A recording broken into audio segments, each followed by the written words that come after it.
transform the hearts of each and every human person throughout the whole world to be people that will love you and obey your commands.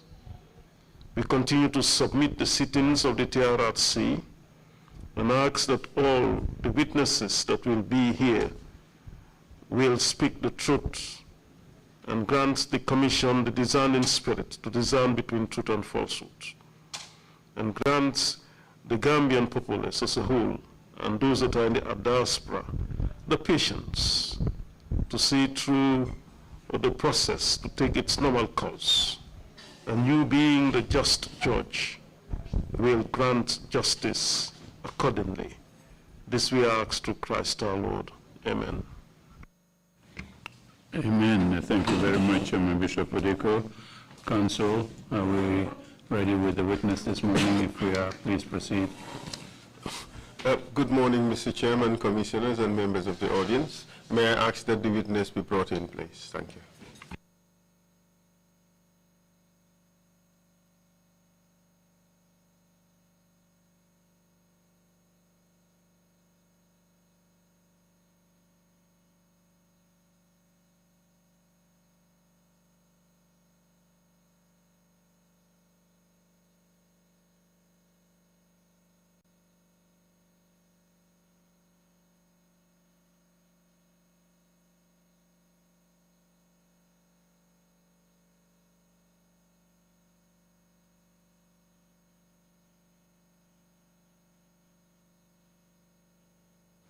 Can we have a wall of interpretation? Thank you. Proceed. I, Abdou M. Deen. I, Abdou M. Deen, Do swear that do solemnly swear I will speak the truth, I will speak the truth, the whole truth, and nothing but the truth. and nothing else but the truth. So help me God. So help me Allah. Thank you. Good morning, Mr. Dean. You may be seated, please. Good morning, Able Council. Welcome to the TRRC. Thank you very much, sir. Mr. Dean, I know you would testify in the English language. Yes, Council. But for the benefit of the audience at home, we would have interpretation in the Wolof language. Okay. And you should allow time between our speeches for interpretation to take place. Okay. We should also avoid speaking over each other because that would cause some distortions and difficulty in resolving the transcript. Okay. Thank you very much. Mr. Dean. You have just taken an oath to speak the truth. It is a criminal offense to lie under oath or to provide false information to the TRRC.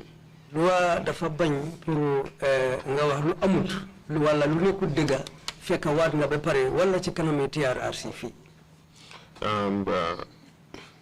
You are being asked to testify today to talk about the following issues. Tey bëgg nañ nga wax ci sa CDA bi li la bëgg laaj mom la limal sini. Of course, a brief background information about yourself and essentially your biography. Okay. Dinañ njëkkee yow sa boppa yow yaay kan sa xibaar yow sa boppa ak yeneen xibaar yi nga xam ne ñu yëpp a ngi aj ci yow. We will talk about the events of March 20th or 2006 and those important events preceding it, dealing with the Nurcham foiled coup d'etat.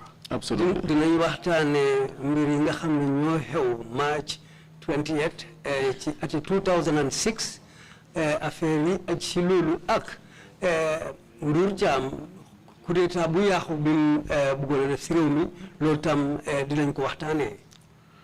Your answer should come after the interpretation, so that those listening at home would hear what your answer is in the local language. Yes. sooy tontu di nga xaar suñu làppatoo yi ba pare nga tontu. We would also want you to talk about what you know about that foiled coup d'etat. Dinañ bëgga nga waxal ñu yow tam li nga xam ci coup d'etat bu yàqu boobu. Absolutely. Baax na. Your relationship with certain individuals who are also connected with that foiled coup d'etat. Sa diggante ak ñeneen ñoo xam ne tudd nañ leen ci mbir coup d'etat boobu dinañ bëgg tamit nga waxtaane ñu sa diggante ak ñooñu. Absolutely, Council. Baax na, Council. How you left the country during that time. Waxtu boobu naka nga bàyyi réew mi. Yes, sir. And the actions taken by government institutions regarding some of your properties. Ak nguur gi wala yeneen bunta yoo xam ne bunti nguur gi la doxalin yiñ doxaloon ci sa alal wala yi nga xam ne yaa ko moom si réew mi doxal yiñ doxal si mbir yooyu tamit bëgg nañ nga waxtaanee ko. Absolutely, Council. And the efforts you're making presently to address the grievances you have arising out of those government actions. Tey tamit dinañ bëgg nga waxtaanal ñu fu mu nekk nii ci waxtu bii nii affaire yi nga def wala li nga try fu mu nekk nii pour sa alal yooyu wala sa affaire yooyu nga xam ne nguur gi doxal nañ ko ci mbir yoo xam ne sa gannaaw lañ ko defee loolu fu mu nekk nii li nga cee def fan la tollu. mooy jéego yi nga jël pour saafara loolu nga xam ne moo la naxari woon ci li nguur gi defoon jëmale ko say bagage. Certainly, Council. Thank you very much. What are your full names, sir? Luis Saturu ak sa santa. Chairman of the Commission, Deputy Chairman of the Council, of the Commission, ranking members of the Commission, able Council, lead Council Fall, the audience present here, interpreters, journalists, fellow Gambians, home and abroad. My name is Abdou Deen, and I'm glad to be here. Thank you, Council. Gannaaw bu mu nuyoo chairman nuyu ki topp ci chairman bi nuyu commissioner yi ak council bi nuyu ñi nga xam ne ñooy làppatookat yi ak way taskati xibaar fi daje yëpp mu ngi nuyu di wax ne moom mu ngi tudda Abdou Deen. What's your date of birth, Mr. Deen? Ban bés nga juddu woon? 3rd June 1961. mu ngi juddu ñetti fan ci weeru June ci atum 1961. Where were you born? Fan nga juddu woon? I was born in Banjul, and to be precise, number 7 Anglesey Street. maa ngi juddoo Banjul, number 7 Anglesey Street. And give us a brief rundown of your academic pursuits, your education. Wax ñu rek ci lu gàtta sa xam-xam fi nga dooree jànga ba fi nga em. Council, I got enrolled at Serekunda Primary School in 1968. maa ngi commencé jàng Serekunda Primary School atum 1968. Up to 1974. Ba atum 1974. And from 1974 to 1978. Atum 1974 ba 1978. I proceeded to Latrikunda Secondary Technical School. Madam Latrikunda Secondary Technical School. From 1978 to 1979. 1978 ba atum 1979. I proceeded to Nusrat High School in Bundung. Madam Nusrat High School bi nekk Bundung. From 1979 to 1981. 1979 by 1981. I transferred to St. Augustine's High School in Banjul. Ma toxu nag dem St. Augustine High School ci Banjul. Where I sat the GCE O-level exams. Foofu laa fa jëlee nattum xam-xam bi ñoo wax GCE O-level. And I started to apply to government to join the civil service. Laa bindu nag pour mun a liggéey ci nguur gi. In terms of higher academic achievements. Ngir nag suma xam-xam fi nga xam ne noonu la kooyam tollu. From 1990 to 1992. 1990 to 1992.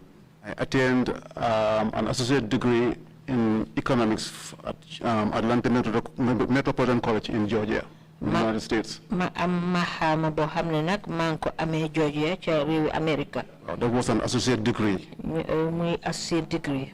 In economics. Ma am ko nak ci walu kom. So from 1992 to 1994. Atum 1992 by 1994. I proceeded to Georgia State University in Georgia, USA. Ma continue dem Georgia State University betay ci réew America. Where I earned a bachelor's degree in business administration. Fofu ma am mahama bi ñu wax bachelor's degree ci business administration. That was in 1994. Lolu 1994 la won. So, but before this time, you had worked in the civil service in the Gambia. Yes. And wow. And were you an employee of the Accountant General's Department at the time? Yes, because I said that I finished my high school at St. Augustine's High School in 1981. Wow, maa ngi jeexalee suma njàng St. Augustine High School atum 1981. And I applied to the Public Service Commission for a position in government. Ma bindu nag ci bunta bi nga xam ne ñoo di jël liggéeykat yi nguur yi pour ma mun a liggéey ci nguur gi. There I was interviewed and appointed. Ci lañ ma daal di jël nag liggéey. And I was posted at the account section of the then Minister of Works and Communications. Ci lañ ma yóbbu nag ci bunta bi nga xam ne ñoo saytu wàlli compte bi ci liggéeykaay bi saytu wàlli liggéey ak jokkoo yi. It was located at the half-dial, it was located in half-dial in Banjul at the time. Jamono boobu nag liggéeykaay boobu mu nga woon ca Afdaay ci Banjul. So I was there, I guess, from 1981 up to 1987. Fala nekk nag 1981 ba atum 1987 diiru juróom benni at. It is correct that you left for the U.S. in 1989 and you returned in 1997. Mungi melni yangi baye ko fi pour dem America 1989 be pare nga delsi ci atum 1999. That's true, Council, but let me just backtrack. 97. Or 1997. Let me just backtrack a little bit because from the Minister of Works, I was there from 1981 up to 1987. Then from 87 to 89, I was relocated and promoted and transferred to the account section of the House of Parliament. Ma dellu gannaaw tuuti rek atum 1981 ba 1987 maa ngi doon liggéey ci Ministry of Works gannaaw 1987 nag ci lañ ma dal di toxal nag yóbbu ma ci bunta ba nga xam ne ñoo saytu wàllu kontam réew mi. Yes, I deliberately skipped that. It was at the House of Parliament in 1989 that I proceeded to the U.S. and I requested for a study leave without salary and to proceed to the U.S. to pursue higher education. Boobu nag maa ngi doon liggéey foofu ci néegi député yi ci laa dal di bindu nag pour ñu gàddul ma suma njàng ma dem eggalee ko ca réewu America. And upon your return, you applied to rejoin the public service. Absolutely. Where were you posted? Posted to the Minister of Finance as a cadet economist. Mangi nekon ci Minister of Finance ci place bi ñoo wax cadet economics. And you worked there for how long? I was there from I was there up to 2006. 2006. Fala nekk nag di liggéey ba atum 2006. And tell us about your career progression within government from 1999 to 2006. Léegi wax ñu place yi nga Musa Tiye doore ko 1999 ba 2006 ci bunti nguur gi fa nga doon liggéey naka la place yi toppalante. Just to be detailed, I started at the Ministry of Finance as a cadet economist. maa ngi commencé ci Ministry of Finance ci place bi ñoo wax cadet economics. Was promoted to economist. ñu yokk suma maxaama nag def ma economist. I was re-promoted again as a senior economist. ñu yokkaat suma maxaama def ma senior economics. After that, gannaaw loolu, I was redesignated. ci lañ ma dal di toxalaat. Promoted again. Yokkaat suma maxaama. As principal budget officer. Ma nekk li ñoo wax principal budget officer. And head of the budget unit. Man nag maa jiite woon bunta boobu noonu. At the Ministry of Finance. Ci doon liggéeykaay ministre bi saytu àll réew mi. Yes, Council. And in 1999, did you go out to pursue any further education? ci atum 1999 ndax génnoon nga réew mi pour dem yokk xam-xam. Yes, Council. Wow. Tell us about it. Because I had an opportunity Yàlla dimbale woon na ma to attend a prestigious master's degree program ma dem defi mahama bi ñoo wax master's degree at a university called Columbia University in New York. ci university bi ñoo wax Columbia University ci New York ci réew America. So that's a master's program in economic policy management. It's a prestigious program. boobu nag programme bu am solo la woon boo xam ne maa ngi ko doon def foofa ci America. So I did it from 1999 up to 2001. dama ko def nag diggante atum 1999 ba 2001. It was upon my return back to the office. ba ma dellu si waatee nag. It was when I was promoted to senior economist and later to principal budget officer and head of the budget. ci lañ yokk suma mahama principal economic gannaaw gi nag ñu def ma jiite fi nga xam ne moo di mbiri wàlli kontay foofu. And you remained in that office until March 2006, correct? ci bunta boobu nga nekk ba March 2006. Thank you. Yes, sir. Wow. During that period, did you have the occasion to travel to Kenya, Republic of Kenya? ci waxtu boobu ndax amoon nga yoon pour tukki dem ci réew bi ñu xamee Kenya. Yes, prior to that, yes, I have the opportunity to travel to Kenya sometime before the events of that March of 2006. Waaw balaa loolu nag demoon naa ci réewi Kenya balaa xew-xew bi nga xam ne moo amoon weeri March atum 2006. I was there to attend a meeting of the UNDP. dama fa demoon nag pour teewe ji ndaje boo xam ne UNDP mbootaay xeeti àddina si nga xam ne ñoo taxawal programme yokkute yi. While there, did you have the occasion to meet a person called Serigne Omar Fall? bi nga nekkoon foofu ndax amoon nga yoon pour gisee koo xam ne ñu ngi ko ooyee Serigne Omar Fall. Yes, Council. Waaw. Could you kindly give us just a brief description of your interactions and your relationship? mun nga ñoo wax ci lu gàtt rek sa diggante Serigne Omar Fall jëf yi li nga xam ne moo dox seen diggante. Whilst I was in this meeting in Kenya, ba ma nekkee ca ndaje mooma ca réewi Kenya. I was introduced to Mr. Omar Fall, the Serigne. ci lañ ma wonale nag ak Omar Fall moomu doonoon Serigne. A family friend. di ko xam ne nag xarit la ci ko xam ne suma mbokk la. And of course, we have agreed that that information is not relevant to your testimony, who introduced you to him and all that. That is confidential, correct? fu mu nekk nii ñu soxla ñoo xam ki la wane ak moom loolu xibaar boobu loolu daal xibaar la boo xam ne ñun soxluñ ko secret la. About the council. Proceed, please. And you were introduced to him. Yes, I was introduced to him.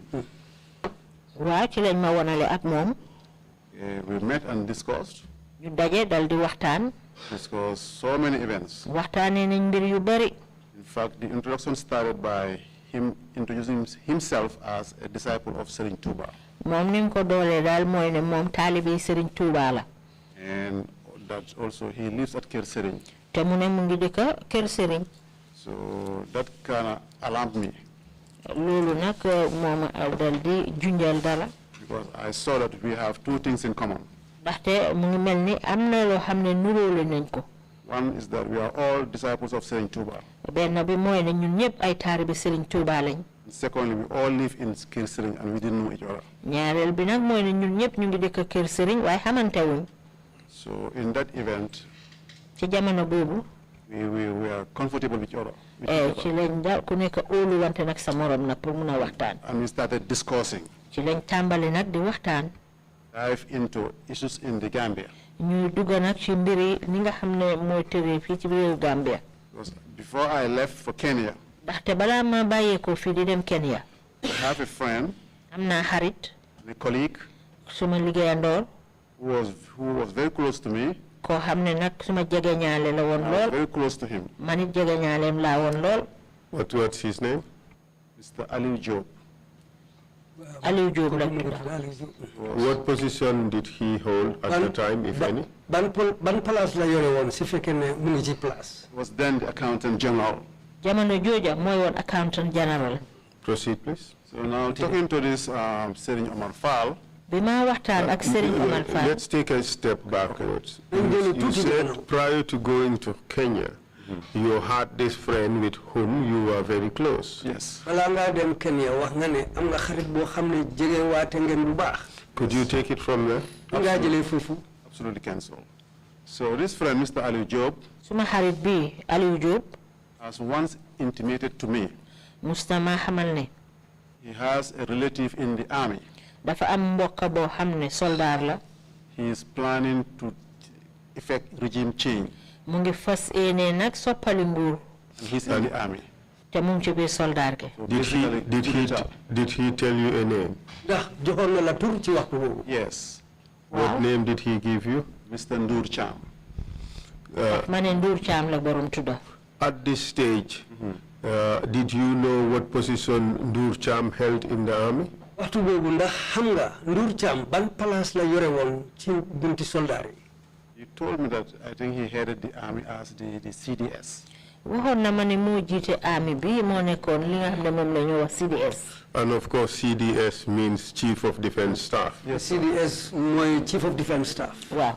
And what he told you, by regime change, you understood that to mean that a coup d'etat. Coup d'etat, yes. lim la wax ci mbir suppale nguur gi loolu lim tekki mooy coup d'etat.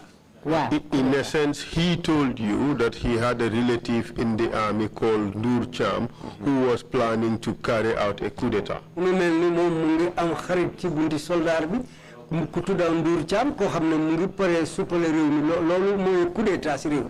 Absolutely cancelled.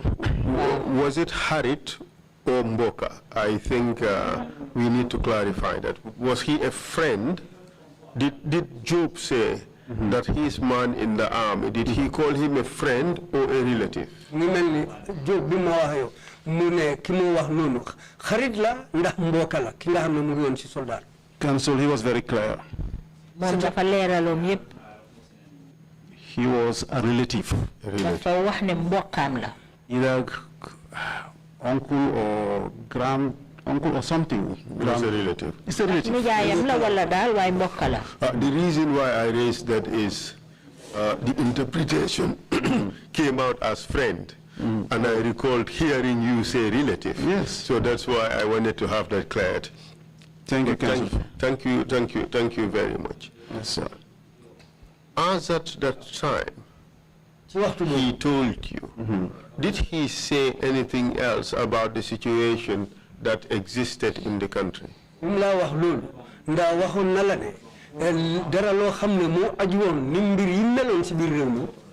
Yes, Council. Wow. What did he say?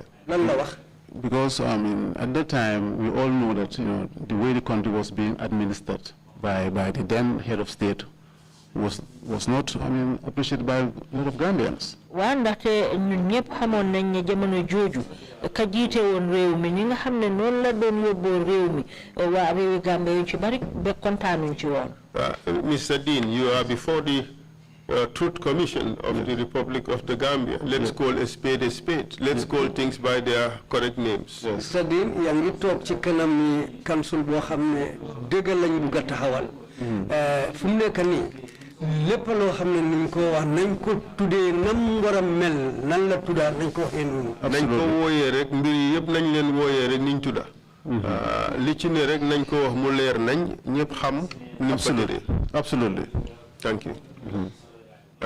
Tell us what the situation was as you appreciated it and what you were told by Mr. Job at the time. wax ñu mbir mi nam meloon yow ni nga ko jëlee ak kooku moom lan la wax ci mbir yi nekkoon biir Gambia.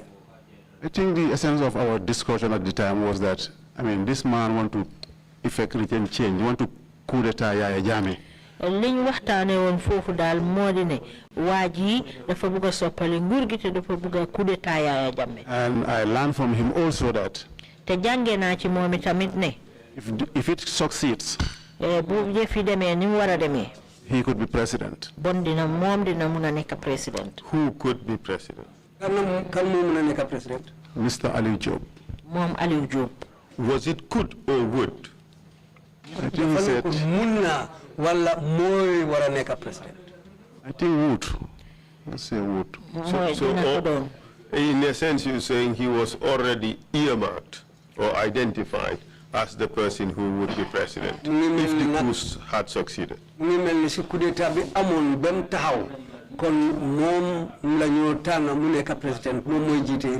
Yes, Council. That's what I understood from that discussion. Yes. Now let's go back a little bit to the motivations. You said, and if I remember your words precisely, you said the things were not the way the then president was administering things in the country. Not many Gambians were satisfied with that. Yes. I think those are the words you use. Absolutely. Time bobu president bi fi togon ni mo yobo rewmi affaire yi ni mo démé mbir la bo xamné neexuton Gambian yu bari fogg na lolu nga waxon.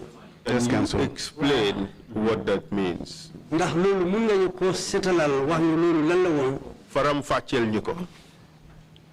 Because at the time we all knew that there was huge human rights abuses taking place. We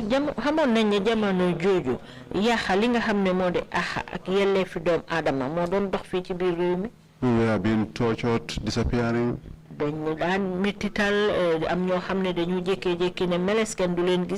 You know, I mean, there was a time even when students were trying to demonstrate, they were all, you know, just fired like that.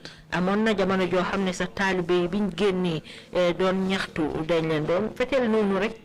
to put things in its proper context, that event occurred years later, not before the planned coup of 2006. No, you're right. That was in 2000, right? Yes.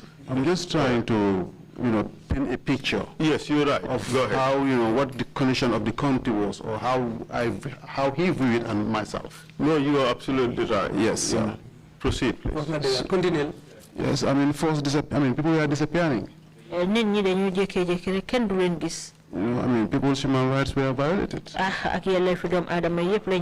know, everybody is scared. Everybody is sitting on the edge. There was deep-seated mistrust of each other. There was a huge climate of, I mean, suspicion. So, in essence, I mean, whether people say it or not, many Gambians were not happy with how things were going. 22 years. Yes, Council. At this time, did you share that sentiment? Absolutely, Council. Wow, Council. Did you agree with Mr. Job? That you would support this enterprise? You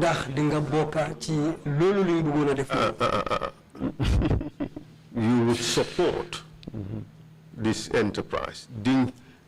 How do we put that in Wolof now?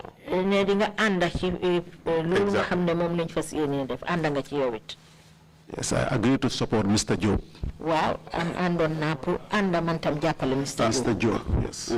Absolutely. Was this a one-off conversation between yourself and Mr. Job, or was it a series of conversations? Waxtaan boobu nga def noonu ak moom benn si benn boobu la am ndax waxtaan bi nag continué woon nga ngeen ko yaa moom ci ay yoon. It was not a one-off thing, Council. Du woon benn yoon boobu rek. Occasionally.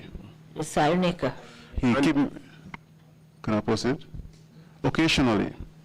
Saa yu nekk. He keep me abreast. Dina may xamal. Of what situations are. Yes, because he's the one whose relative want to do something. And he's the one who knows most of those soldiers. Because he once worked at the Ministry of Defense. The account section. ci seen bunta bi saytu wàlli konta yi. He knows most of them. xam na ci ñu bari. So yes, counsel, occasionally. Waaw counsel léeg-léeg. He will, tell me what I need to know. Dina ma xamal nag li ma bëgg a xam. So it was on a need base. Ndaxte luñ soxla woon la. As a friend. Comme xarit. As someone close to him. Te ku ko jege la it. Someone who can hold his secret. Koo xam ne mun naa koo dencal sekkareem. And I did that. Te loolu laa def. Thank you, counsel. It was during this period that you went to Kenya and you met the Serigne Omar Fall, correct? Yes, counsel. Kenya cinga daje ak Serigne Omar Fall. Wow, counsel. And you had conversations with him regarding his work as a Serigne, didn't you? Waxtaan nga ak moom ci liggéeyam comme ni moom Serigne la. Yes, counsel. Wow, counsel. Among the conversations you had with him, did you discuss about this planned coup d'etat? Waxtaan yi nga def ak moom ndax waxtaanoon ngeen mbir coup d'etat bi ni. Absolutely, counsel. Wow, counsel. Tell us about it. Wax ñu ci loolu naka la meloon. Like I said, after we have our introductions, Comme ni ma ko waxee woon rek bi ñu wante ba pare. and we discovered that we have two things in common, ñu gis ne am na ñaari mbir yoo xam ne nuróole nañ ko bokk which I have already explained. loolu wax naa ko ba pare. So we dive deep into the climate in the Gambia, ñu dugg nag ci waxtaan xóot nag waxtaanee mbiri réewi Gambia ni mu doon doxee. especially the politics, rawatina sax mbiri politique bi. the condition of the Gambia at the time, jamono jooju anam yi nga xam ne noonu la réewi Gambia meloon. which, like I said, most people are not happy with, te comme ni ma ko waxee rek ñu ci bari ci réew mi kontaanuñ ci. including my humble self. man mii ci laa bokka. So we dive deep into these issues. ñu dal di dugg nag waxtaan xóot ci mbir moomu. Precisely. li gën a dëgër. That was the first time I mentioned to him, boobu mooy njëlbeeni yoon. I think this will soon come to an end. ma ne léegi nag bon léegi mu jeex. Because I have information ndaxte jot naa xibaar. from somebody bu bàyyeekoo ci kenn. who is my friend, koo xam ne suma xarit la. who trusts me very well, te óolu na ma lool. and he tells me something that is confidential. te wax na ma loo xam ne nag sekkare la. I've not been releasing this to anybody. loolu nag musuma ko eggee kenn. Because you are a Serigne, waaye comme yow sëriñ nga. and I have confidence in you, te am naa óolute ci yow. I think we can share this. foog naa mun naa la ko wax. Yes, counsel. And did you tell him? ndax wax nga ko loolu. Absolutely, counsel. waaw wax naa ko ko. What did you tell him? loo ko wax. I told him that I have a friend, Mr. Aliou Job. ma ne ko dama am xarit bu tudda Aliou Diop. He's in the Gambia. mu nga ca réewi Gambia. Currently, he's the accountant general. jamono ji mooy accountant general bi. So I think he is relative. His relative, foog naa am na mbokkaam. who is heading the army, koo xam ne mu ngi jiite soldaar gi. and he's going to rescue the Gambia, te moom nag moo bëgg a suqali Gambia. according to Aliou Job. Aliou Diop ni mu ko waxee. And did you tell him how he was going to rescue the Gambia? ndax wax nga ko kooku moom naka la bëggee suuxali réewi Gambia. Yes, counsel. He was going to take out Yaya Jammeh. waaw ni mu ko defee mooy génne fi Yaya Jammeh. By coup d'etat. ci yoonu coup d'etat. Absolutely, counsel. waaw counsel. How did the saying respond to that? How did he react? sëriñ bi moom naka la tontoo naka la ko jëlee moom. I think, he responded by saying, lim ma tontu mooy ne.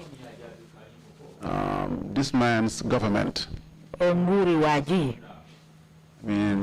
it will soon go. léegi mu jeex. To say in Wolof, ki nguuram bi léegi mu dem. To say that, this government will soon, disappear. moo ne nguur gi moom léegi mu jeex. Would soon come to an end. Yes. Okay. Yes. And that was all he said? loolu rek la woon ndax. I think in a subsequent, discussion, I don't know whether it was right there at the spot or after I left for Banjul, called him or something, but I remember there was a subsequent, conversation. man ndax ci benn jataay boobu la wala ba ma fa bàyyee ko ñëw Banjul la waaye xam naa ne am na beneen waxtaan wu topp ci waxtaan woowu ñu seen. In that conversation, I can vividly remember. te ca waxtaan woowu mun naa fàttaliku bu baax ne. He said, wax na ne. He saw Yaya Jammeh. Gis na Yaya Jammeh. Either in a dream. Yo xawma ci gént la. Or through his spiritual investigation. Wala ci ay gëstu daal ci wàlli xam-xami boppam. That he was riding a bicycle. Ne gis na ko mu ngi dawal bicycle. And that's a clear indication. Te loolu leer la ne. Whose government is going down. Nguur ga nga daan mu ngay daanu. He told me that. Wax na ma loolu. But to be precise, Council. Waaye pour dëgëral rek. I don't remember exactly. Mënuma fàtte nag. Whether it was in that very discussion. Ndax ci suñ waxtaan wu njëkk woowu la. ca Kenya. To Banjul. Wala bi ma dellu si waatee Banjul. To him over the phone. Waxtaana moom téléphone. But I remember he said this. Waaye fàttaliku naa I cannot say 100%. Mënuma wax nag leeru. It was during then or after. Ndax ca waxtaan wu njëkk wala gannaaw boobu. Because I swear to the Holy Quran. Ndaxte dama waat alquran bi. Thank you very much, Mr. Deen. Yes. Mr. Deen. But what comes out of what you've just said is that you maintained your relationship with him. Yes. Even after when you left Kenya, correct? Li feeñ fu nekk ni mooy bi nga del see Banjul waaye continuer nga woon pour taxawal jokko boobu seen diggante. Absolutely, Council. Wow, Council.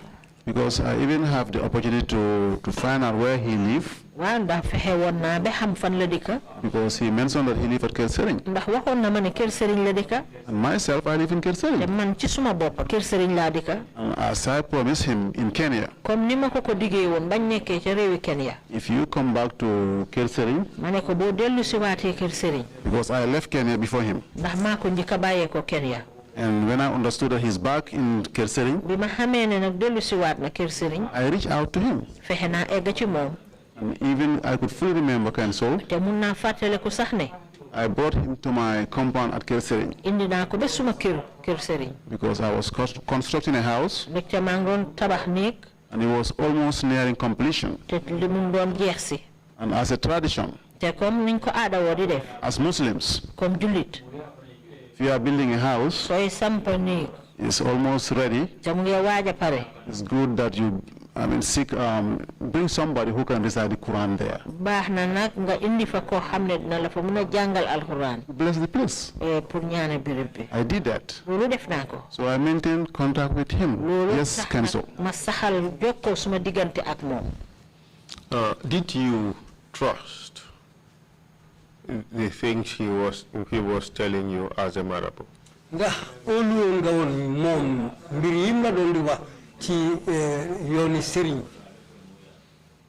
Yes, I could say yes, Council. Because even if you go to a marabout, you expect him to be good. If you did not trust him that he is good, I don't think it's redundant for you to go there. So I was with the intention, clear conscience, that he's an outstanding marabout. Yes, Council. Wow, Council. And the information he gave you, did you pass it on to Aliou Diop?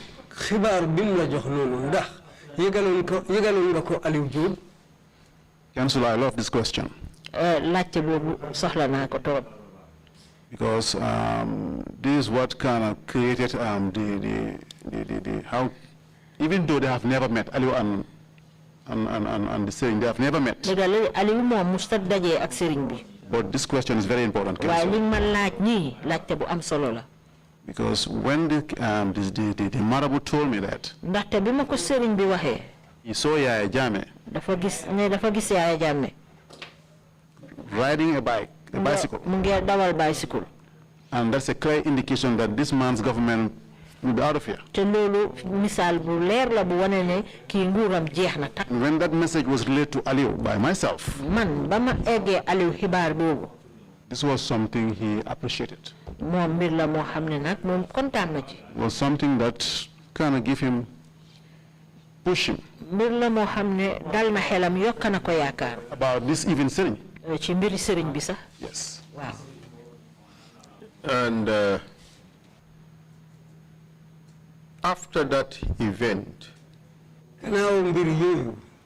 what eventually happened?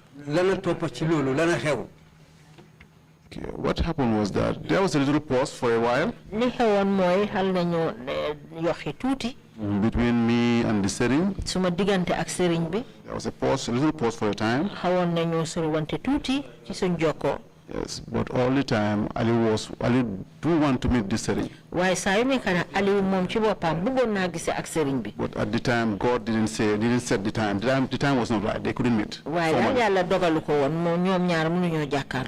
as far as you know, were there other Serings who are either helping or guiding those who are involved in this process to want to overthrow the government, as far as you know?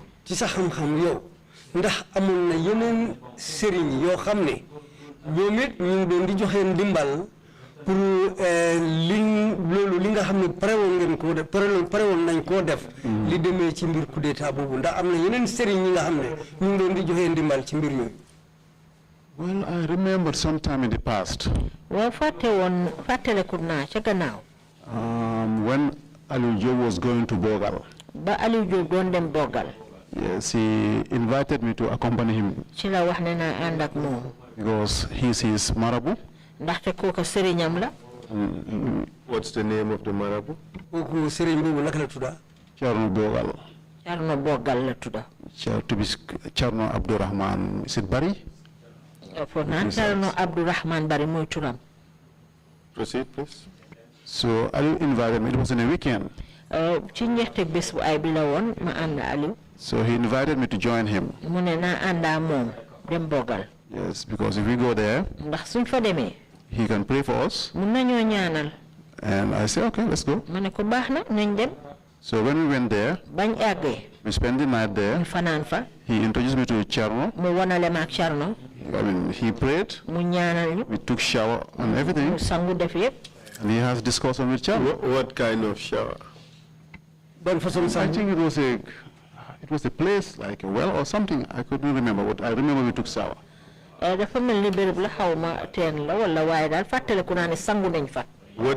it ordinary shower or linyo sango safara? Sangu la bo xamne sangu nen la ndax da ngeen sango won ak safara. It was a long time, almost 14 years or so. Mr. Dean, you would know whether it was safara or the no. I know it was a place that we go and took a shower. Whether it was a well or they put some buckets there or something, but we took shower somewhere. Amna ne dal amna fuñ dem sango fa ndax teen la ndax ñaxala wala siyo la waye dal amna fuñ dem ñu sango fa. Obviously it was not your regular morning shower, was it? No, dafa uté ak sangu bi nga min di def ci suba. Uté na.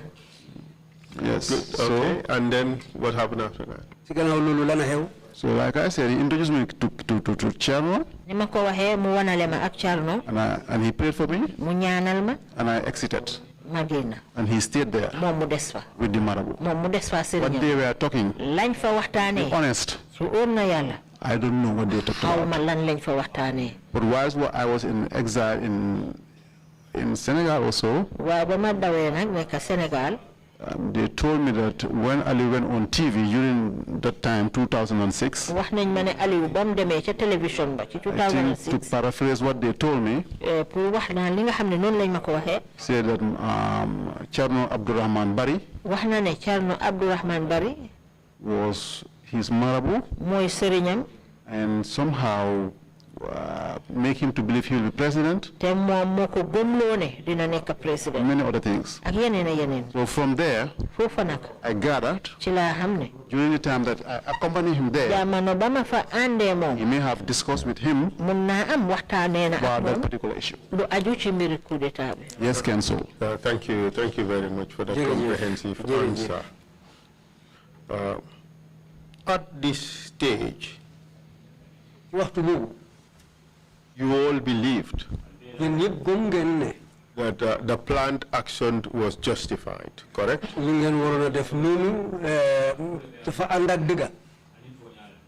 Yes, Council. It was necessary. It was necessary.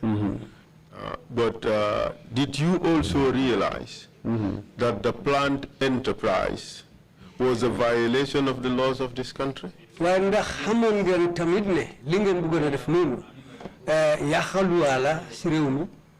Yes, Council. What they were supposed to, what they wanted to do was a violation. Yes, Council. I realized that. Well, Council, ñoom liñ bëggoon a def yaxaluwaala ci réew mi loolu moom xam naa ko. Yes, but also if you look at it deeply, waaye ba tey soo ko seetloo ba ca biir. You can say, mun ngaa wax ne. despite the fact that Yaya Jammeh came here through a coup, dëgg la Yaya Jammeh bi moo jël réew mi coup d'état la defoon. I mean, it doesn't justify you also doing the same thing. loolu tam nekku ne yow tamit loolu nga. Two wrongs doesn't make a right. ndaxte ñaar ñu bon du mun a taxawal digga. When did you arrive at that conclusion? kañ nga xalaat ba ñëw taxaw ci xalaat boobu. I realized that not long ago. bu yàggut rek laa xalaat loolu. Not at that particular time. du ci jamono booba de. Thank you very much. We would come back to this. So after this trip to Bogal and all that, did what happened in the end about this coup, this whole planned coup? Bogal bedel siwat. Lana mujhe xew ci mbir coup d'état bobu ñu bëggoon def. Sometime in March of 2006. Amna jamono wéri March atum 2006. I recall a day when Ali told me, today my people, they're going to move in. Yeah. Do you recall where you were at the time? I think in the office. You all share the same premises, office premises. Yes, it's a walking distance, just one stair up. Absolutely. And then what happened afterwards? Okay, so up to later in the day, late afternoon or so, something like that. Yes, but I know it's very late. Very late. That it was that particular day, or is the following day? But I know very late in a particular day. I couldn't fully remember whether it was that very day or the second day. But it was, towards the end of the day, in the afternoon. That he contacted me again and tell me that the plans of the military guys hasn't gone through. It has been leaked, and some of the military people he knew, they were being round up. They are being arrested currently. Yes. Wow. Did he tell you anything about himself? Yes, Council. Wow. Council. Tell us. Because he knew these military people. He knew them. The head is his relative. The rest, he knew them very well. He's the one who know them. Okay? In that case, if they have rounded up those military people, and he knew them, and they knew him, I mean, logically, he'll be concerned about himself. Did he tell you that he was worried for his own self? Yes, Council. Wow, Council. Did he tell you that what he was going to do? I think he was concerned about the situation of those military people. How can he get spiritual, intervention to somehow take them out of their predicament? Was one of his concerns. I don't know whether I understand your question. That answers my question. Okay. And as a result, did he do anything? Yes, Council. Wow, Council, definitely. Because if you listen to my testimony, wow, so they I tell you that Ali wanted to see this marabout. Because there was an information that I passed to him that I received from the marabout. boo xam ne maa ngi ko jotee ci sëriñ bi. which was an encouraging news. te loolu yokk na ko yaakaar. So if the situation has gone bad, su fekkee ne mbir yi demee na neneen. so he was eager to see this marabout. bon nag bëggoon naa gis sëriñ bi. How do you know he wanted to see this marabout? naka nga xamee ne moom mu ngi bugg a gis sëriñ boobu. Ask me. ndax ma laaj. Where is that marabout? ana sa sëriñ boobu. Because things has gone bad now. ndaxte yëf yi nag moom yàqu na suma nit ñi. So where is he? jàpp bon nag ana sëriñ bi dama ko bëgg a gis. How did you respond? naka nga ko tontoo. I told you, I told him I'll find out. ma ne ko dinaa ko seet. I have to call and find out. dama téléphone ma laajte. Because I understood. ndaxte yëgoon naa ne. He sometimes plied between, Touba and Kër Serigne. léegi-léeg dafa jaabante nag diggante Touba Sénégal ak Kër Serigne Gambia. And did you eventually reach the Serigne? Yes. Mujjee woon nga jot sëriñ bi. Eventually, yes. Waaw. Got him. mujjoon naa ko am. And mentioned to him that we are coming. wax ko ne ñu ngi ñëw de. Very urgent. dañ ko soxla lool. Yes, we went there. Did you tell him why? wax nga ko lu tax. Over the phone? Yes. Over the phone, as far as I could recall. li ma fàttaliku daal li ma ko wax ci téléphone bi. Was like I said, I swear to the Quran. comme ni ma waxee dama waat ci alxuraan de. I know at that time, moo naa ne jamono boobu. what Aliou has told me, Aliou lim ma wax. the country was dangerous. réew mi wóoratut. They are arresting people. ñu ngee jàpp nit ñi. Things are very, very volatile. te mbir yi doy na waar trop. So, as far as I could recall, ko li ma fàttaliku. there's a possibility that the phones could be tapped.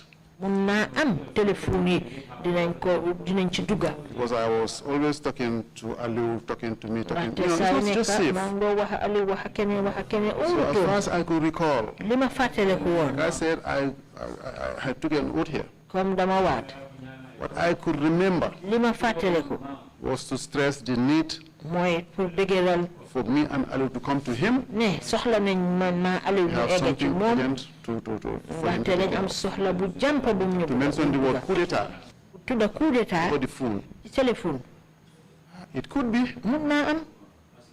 and I couldn't remember. mënuma fàttaliku Just de. using the logic of the situation. ndaxte boo gisee mbir yi ni mu demee woon jamono boobu. Using that logic, c'est pour seetlu noonu. I don't think I've said that. góob ma ne wax naa loolu de. If it is that I said the word coup d'etat over the phone, fekkee ne tudda naa coup d'état ca téléphone ba. possible, I'm human. mun naa am doomu aadama laa. Mr. Deen, let's just give your testimony. And you don't necessarily have to compare it with somebody else's testimony. Okay. Just give your testimony All right, and thank you. keep your answers short and precise. Thank you. I get it. And then we move on. I get it, Council. joxeel sa seede rek bu ko toolaalee ak bu keneen. That's pare nga right. gàttal. I know you have heard the testimony of Serigne Omar Fall Yes. on this particular issue. Yes. It is natural, of course, that you may have different recollection of things. Yes, sir. Yes, sir. Even here, if we are to repeat this exchange we had, it would be cast in different terms. Absolutely. So just give your testimony and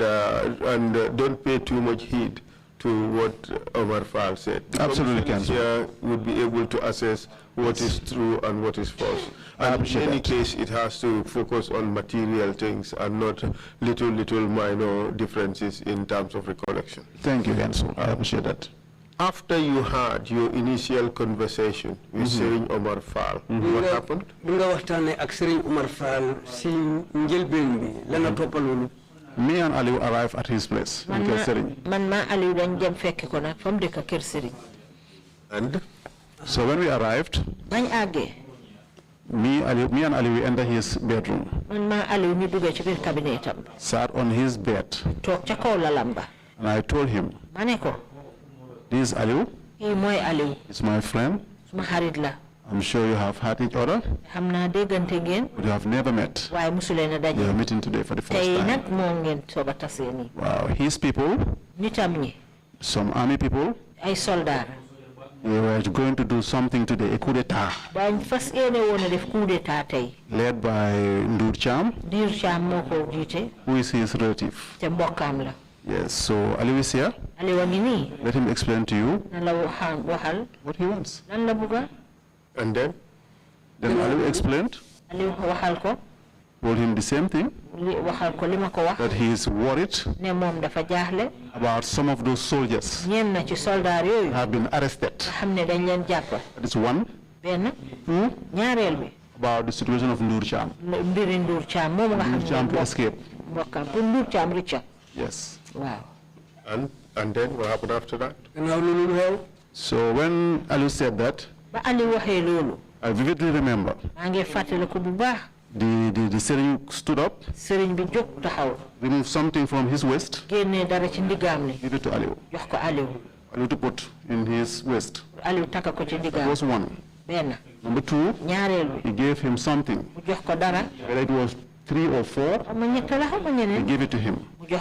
And what were those? They are jujus. Yes, give it to Aliu. I think it was for, you know, for the soldiers or something, I don't know. But it was for. Yes. And then? So after that, I could clearly remember when the marabout said, I have to do some spiritual, investigation on this matter and see the situation of these soldiers and everything, as Ali requested.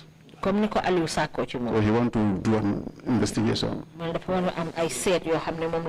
So come back, I will be able to determine that. Yes, Council. Proceed, please.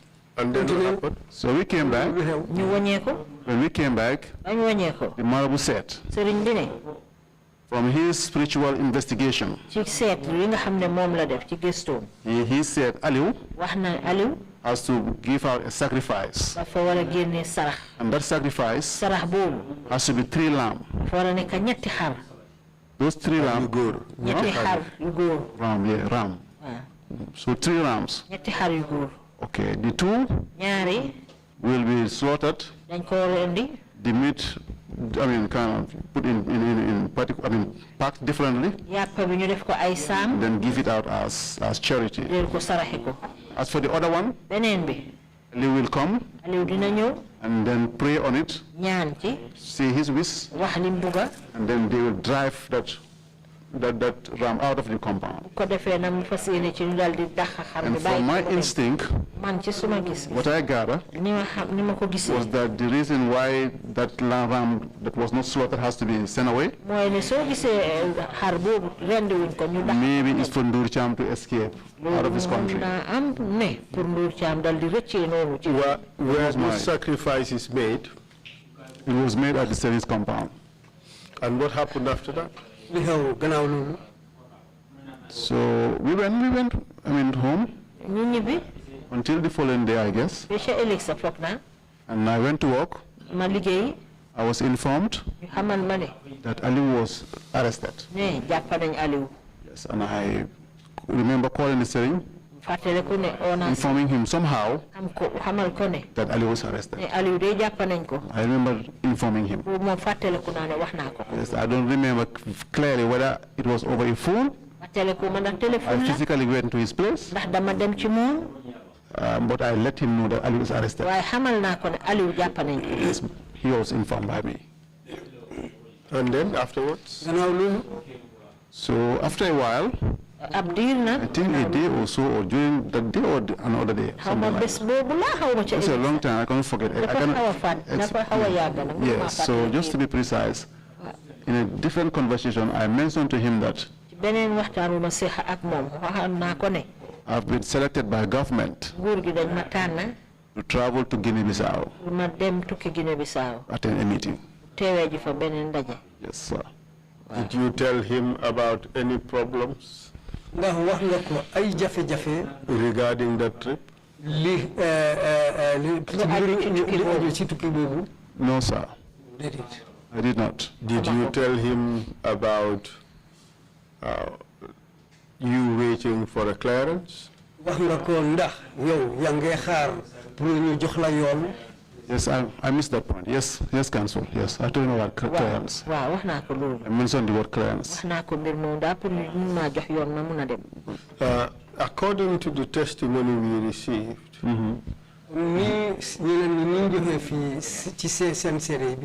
You suggested to the Sering that you have not received your clearance yet, and you were afraid, considering that the planners of the coup were being arrested.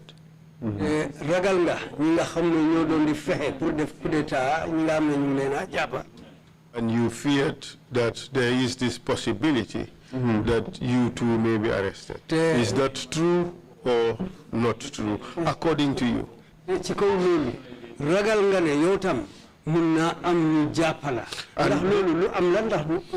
Just keep your answer short. We just want your version on the record and then we move on.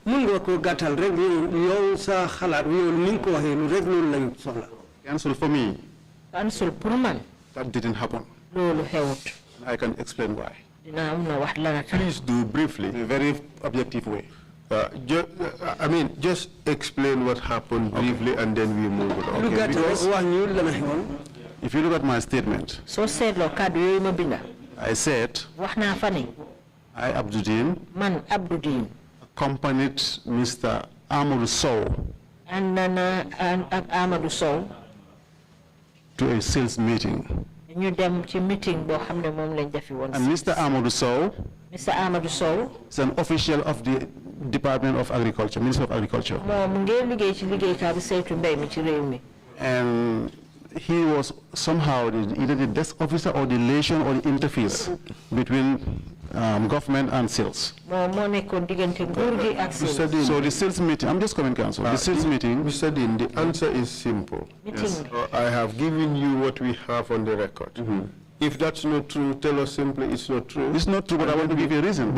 And then let's just move on, because this answer you're giving is a little bit longish. No, and it does not directly. It's relevant, Council. Just hear me out. Okay. It does not directly answer the question. Either you made a mistake or Mr. Fall made a mistake. It really does not go to the heart of the issues. So I don't want us to waste too much time on something. You're not going to waste time. Just give me a minute. Let me just explain here. This point. Please go. I just crave your indulgence. Please go ahead. Yes. And keep it relevant. Yes. All right. So, the sales meeting. Meeting sales boobu. It's an event of agriculture. Mbiri agriculture la. It has, as the head of finance, Ministry of Finance, comme kama jiite liggéeykat ministre budget office. ci wàllu budget bi. The reason why I was there, li tax ma nekkoon fa. I was invited by agriculture. Agriculture ñoo ma ci accompany him. pour ma àndaam. We can take a look at the sales budget. Let's do it this way. So they provided all the documents for me. Let's do it this way, Mr. Deen. Did you need a clearance to travel? Yes, I needed that, but it was all taken care of by agriculture. It's their event. Waaw soxla woon naa ko waaye waa agriculture ñoom ñoo ko I don't need to be worried with anything. seen programme la woon man amoon dara lu ma ci doon def. Just invited. dañ ma ci oo rek. At the stage, the application for a travel clearance is really personal, isn't it?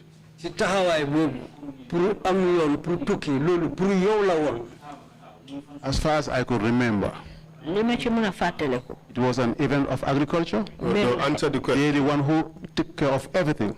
The question is, yes, the clearance was personal. It is attached to a person. It is the person who is given the clearance, yes, and not the department, regardless of who organized the program. It's given to a person.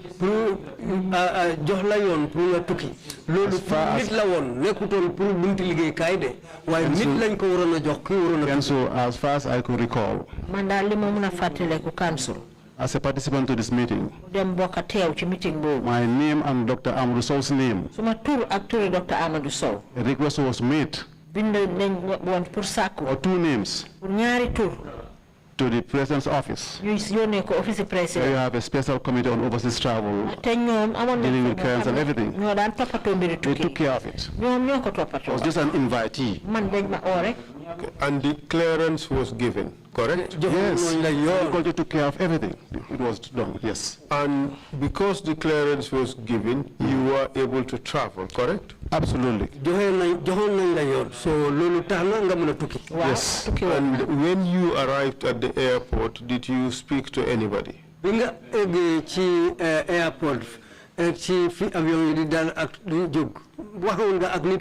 Yes, Council. Wow, Council. Who did you talk to? When I arrived there, airport, and I was having my air ticket in my hand, and I saw the route that the plane is going to go through Dakar to Bissau, not directly to Banjul, because maybe that was my intention that it was going to go direct, but I saw it was going through Dakar.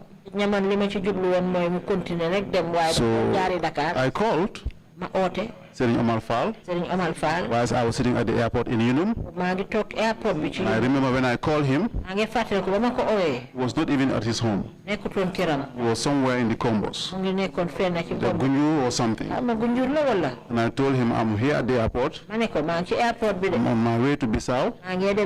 And I'm traveling to Dakar, via Dakar. Banjul, Dakar. Bissau. Bissau, Dakar. Banjul. And I want you to pray for me. I want you to pray for me. Arrive safe. Return back safely. That is what I said to him. Yes, I mentioned the word pray at that time. And that was a common thing that Muslims do. Whenever you are traveling, did you proceed to Guinea-Bissau? Yes, Council. Wow, Council. We arrived there safely, myself and Dr. Amadou Sow. We all arrived there. Did you attend the conference?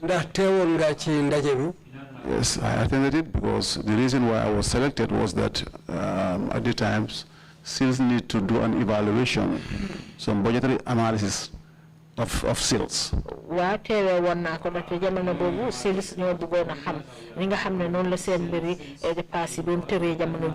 they needed a budget expert. And that was why I was there, to do some analysis, look at the spending plans and their patterns, and how to rationalize spending, and to recommend changes as far as operations is concerned, and the useful, and the utilization of the budget. Yes, I was there. Did you attend the conference to its conclusion? No, Council. What happened? And let's keep it short and concise. Okay. Whilst I was in the meeting, I received a tip-off. There's a problem back home. Because they saw on TV a marabout who indicated that he was introduced to Aliou Job by you, Abdou. So be careful. And then, at that point, what did you decide to do? Council, at that time, my whole world come down crashing. Because before that time, from the time Ali was arrested, up to where I was sitting at the meeting over there, I was not worried. To be honest to God, I was never scared. You know why? Because I knew Aliou was the one who was dealing with the military people. He know them. They know him. I don't know them. They don't know me. From Deen Trrc to the last person, they don't know me. I've never dealt with them in any shape or form. So if they arrest Aliou, maybe I am naive. No, maybe I was just complacent, So no. What I'm saying is, there you go. So I was just thinking that if they arrest Aliou, we were just going to interrogate him and ask him his relationship with people. And what they have, just to interview him on those issues. If they are satisfied, maybe they can let him go. If not, maybe he can be going up and down, back and forth. I was hoping that by the time I returned from the meeting, there's a possibility that Ali could be released. But to imagine that during those investigations, they will go to the level of saying who is your marabout, and to know who that marabout is, to go to the extent of how do you know this marabout?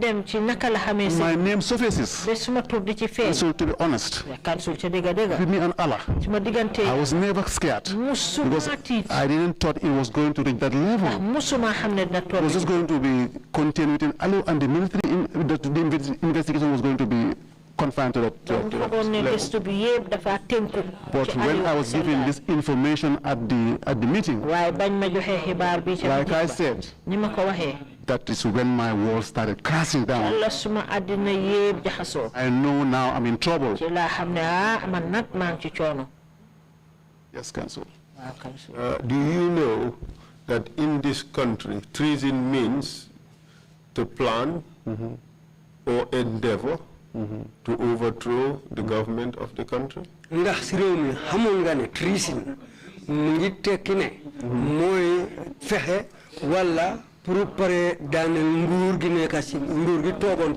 Council.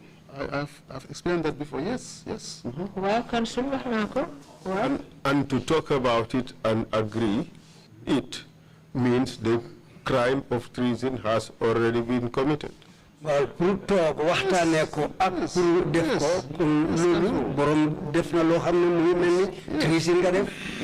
And you sat with Ali Job and talk about this plan and agreed it.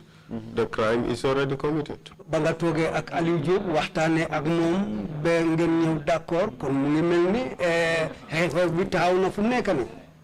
And the reason why we're going through this is for our people to learn. Yes.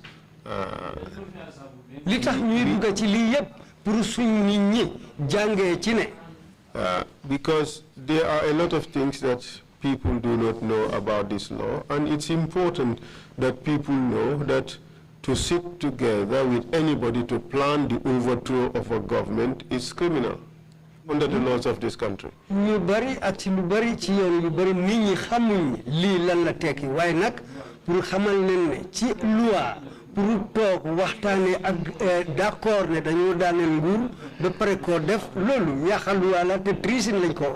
that is why we are going through this exercise. At that stage, yes, Council, you thought you did nothing serious.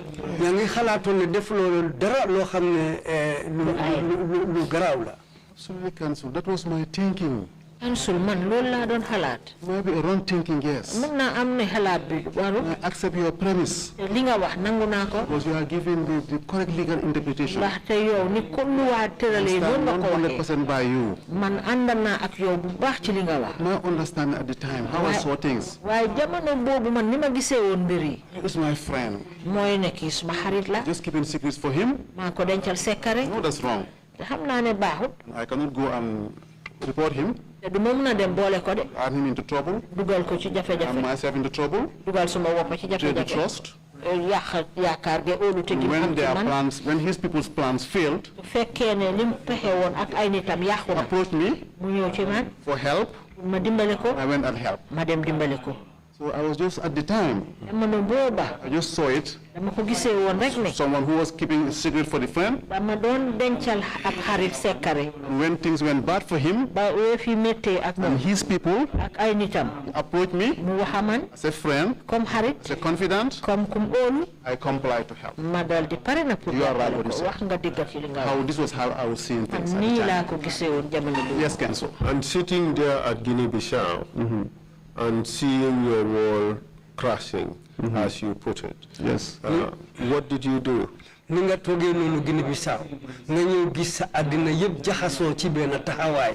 lan nga def gannaaw loolu. Because I started thinking about a lot. ci laa doon nag di xalaat lu bari. My safety, first. óolute mooy njëlbeen. What is next for me? Man lanay xew ci man. Because I knew ndax xam naa ne. the relationship between Yaya Jammeh and the government of Bissau. jokkoo bi nekk diggante Yaya Jammeh ak nguuru Bissau. And being given this sensitive information, te xibaar giñ ma jox nii. I don't think if I am smart enough, fooguma ne su fekkee ne muus naa lool. I have to be quick on my feet dama war a gaaw pour dem. to get out of this place. pour génn foofu noonu. Yes, Council. What did you do? lan nga def nag. So when I completed my presentation, bi ma paree wane li nga xam ne moom laa doon def foofu ci meeting bi. I was sitting alongside Dr. Amadou Sow maa ngi toog dendaa Dr. Amadou Sow. because we are the two Gambian representatives. ndaxte ñun ñoo bàyyeekoo Gambia. I quickly finished my presentation. ma gaaw nag pare li nga xam ne moom laa fa doon tëral. My stuff, jël suma bagage. just sneak out of the venue ma dal di yolleeku rek génn. without telling him anything. waxuma ko dara. Yes, Council. And where did you go? fan nga demoon gannaaw loolu. My first point of call was to go to my hotel room fi ma njëkk a dem mooy ca suma hotel ba. because the meeting was conducted in the office, in the same hotel. ndaxte meeting bi ci benn hotel bi lañ ko They just have a doon. conference center, that we have the meeting. dafa am foo xam ne fa lañ daje woon doon I ko just fa walked to the hotel rooms, dama dox rek dem dugg ca back. néeg ba ca hotel ba. go to my room, ma dugg suma néeg get my garment back jël suma baag. because I travel very lightly, ndaxte man suma tukki du may am bagage yu bari. especially in that meeting. rawatina sax meeting It boobu. was few days. ay fan yu néew la rek. It was very light, only a garment bag, yére yu néew rek yu ma def suma yére Maybe. baag rek laa amee woon. two formal dresses, ak ay yére yoo xam maybe ne two moom laa- casual dresses. moom laa amee I woon. just picked it up real quick. dama ko gàddu rek ci gaaw. I didn't even check out in the front desk dew ma sax ci kanam pour mu wan ne damaa because génn. that could send a clue. ndaxte mun nañoo xam ne génn naa. So I just went out of the hotel dama génn rek ci hotel with bi my garment bag, ak suma baag boobu. get a taxi, suma yére yi jël taxi. tell him I want to go to the airport. ko dama bëgg a dem airport. Yes, Council. And what happened? ci gannaaw loolu lu xew. I arrived at the airport. dama eggee airport. So I went straight to the check-in counter ma dem ci fa ñu checkee. and informed them that I have an emergency. man de dama am lu jàmpa. I have to leave Bissau. dama war a jógee Bissau. And looking at my air ticket, bu ñu seetee suma air ticket bi. I don't think I was supposed to leave at that very day. waruma bàyyi ko foofu bés boobu. Yes, so I explained to them, laa ko xamal ne. this is an emergency. lii de lu jàmpa la. I have to leave. dama war a dem. Yes. And then did you manage to get a flight? ndax mënoon nga am plane bu la fa jëlee génne. I recall the official at the counter over there, at the check-in counter, fàttaliku naa ka faa liggéey noonu. telling me if this is the case, fekkee ne loolu la. just sit around. toogal boor rek. When Air Senegal lands, Air Sénégal ñëwee. we'll try to sort you out. dinañ la dimbale. So I say yes. And then what happened after that? gannaaw loolu lu xew. As soon after, I think maybe some minutes, 45 minutes or so, foog naa ay waxtu rek ñeenti fukki minutes. Air Senegal landed. Air Sénégal wàcc. And when it landed, am excès. I was in the departure lounge. maa ngi fa nga xam ne fu ñi war a dem foofu lañ nekk. And as I could recall, maa ngi fàttaliku.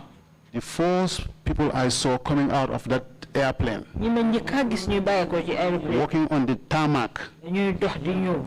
coming towards the airport terminal, jublu si ci airport terminal bi. was two people I vividly know. ñaar nit la yoo xam ne xam naa leen bu baax. Yes, Council. Who were they? ñooñu ñan lañ woon. One was Mr. Babukar Jatta. kenn ki Baboucarr Jatta la. He used to be Army Chief of Staff, Interior Minister, soo naa nekk Army Chief of something, Staff. but I knew him very well. waaye xam naa ko bu baax. Because Council, we used to sit on the same table, ndax dañ daan toog ci benn table. me and Babukar Jatta, man maa Baboucarr Jatta. whilst we were students boobu ñu ngi nekk ay taalibe. St. Augustine's High School in Banjul. ci St. Augustine High School Banjul. And who was the other person? anu nekkoon keneen ki. The second person was Yankuba Toure, keneen ki Yankuba Touré la. and he was at the time, I guess, the Minister of Agriculture. foog naa moo nekkoon ministre agriculture. Yes, Council. And then what happened after that? gannaaw loolu la nga xew. When you saw them, how did you feel? bi nga gisee ñooñu naka nga ko jëlee. And so that was very scary. boobu moom ragaloon naa ne tiitoon naa It was torop. very scary. tiitoon naa torop. I was praying to God maa ngi doon ñaan ci yàlla. for these people pour ñooñu. not to set eye on me. buñ ma gis. Because if they set eye on me, buñ ma teg bët. I'm finished. How come wouldn't be nice? I knew that. And what did you do? So I saw them into the terminal. They entered the arrival, section of the terminal.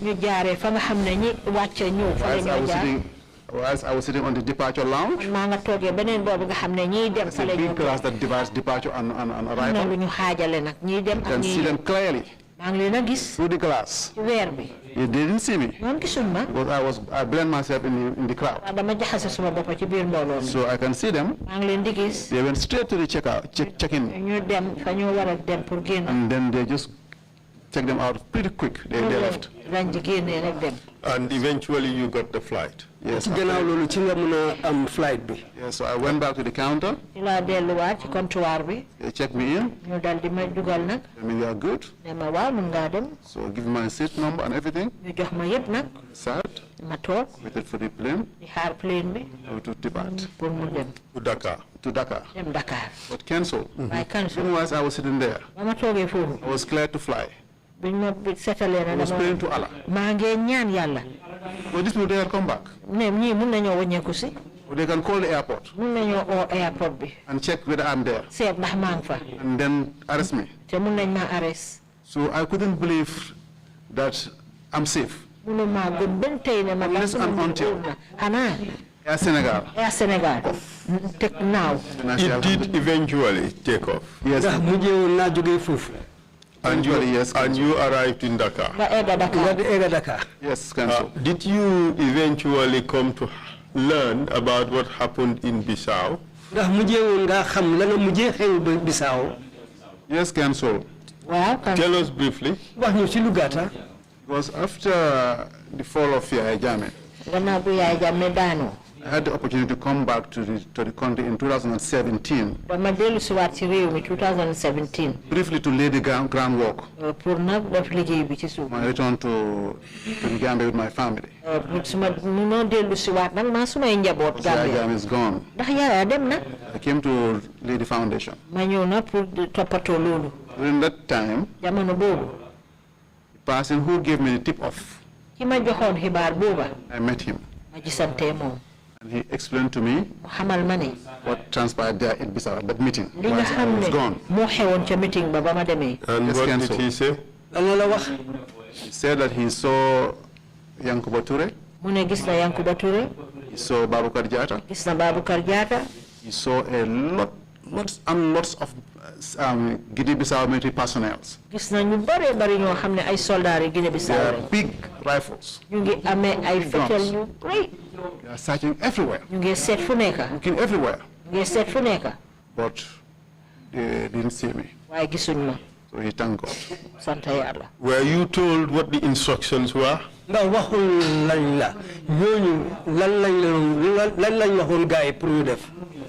Council, yes. Wow, Council. Tell us. The person who gave me this tip-off and told me what transpired at the meeting whilst I was gone, different from the person who told me what the instruction was at State House. I met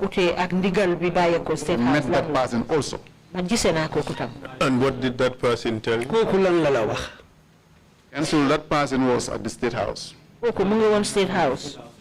He saw what he's saying. He was there.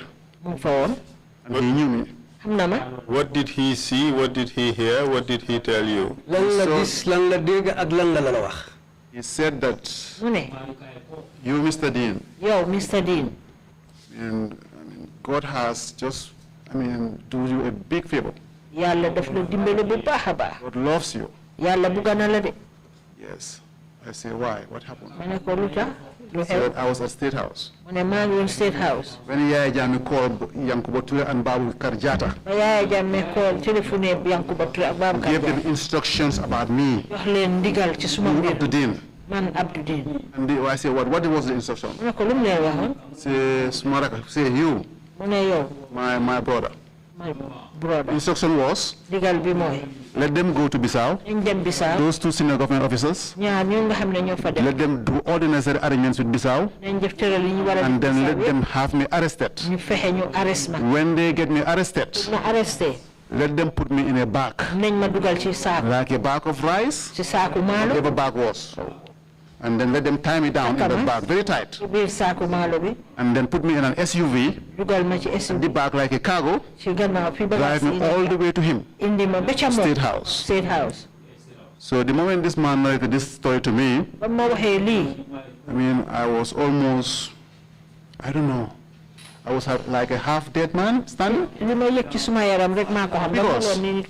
I told him, these people have captured me, got me arrested, and implemented Yaya Jammeh's wishes on me. I don't think with this height, be put in that condition, with the heat, lack of oxygen, I don't think I can survive 1 hour or so. So if I am lifeless, and they tell him on the way driving that your so-called cargo is dead, he might say 2 things. Bring him to me at State House, let me see the dead body, to confirm for myself, or take him to Kanilai. Let him be a nice dinner for the crocodiles. So this was my response to him. Did you hear about people being fed to the crocodiles in Kanilai?